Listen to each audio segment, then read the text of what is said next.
One শ্রেণীর বাচ্চারা 10টা সূরা শিখছে, দুরূদ শরীফ শিখছে, দয়ামা সূরা শিখছে, আয়াত শিখছে, সব শিখছে। এখন ক্লাস 2 শ্রেণীর বাচ্চাদের দেখবেন একবার একটা কোরআন শরীফ থাকে। যারা নুরানি তাকিয়ে খেদমত করছেন দেখছেন সূরা নাবা, সূরা মুলুক, এরপর সূরা এই কি কয় ইয়াসিন, মানে 10-12টা সূরা মিলে একটা কোরআন শরীফ বানাইছে এক পারা দিয়া। কয় পারা দিয়া?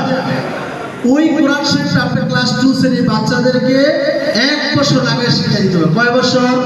1 বছর। কয় বছর? 1 বছর। 1 বছর লাগে শিক্ষা দিবেন। মাত্র 5টা নিয়মে। কয়টা নিয়মে? 5টা নিয়ম। ক্লাস 2 1 শ্রেণীর নিয়ম 22-30টা। আর ক্লাস 2 শ্রেণীর নিয়ম মাত্র 5টা। কয়টা? কয়টা? কয়টা? 5টা। 5টা শিক্ষা দিবেন। কয় নিয়মে?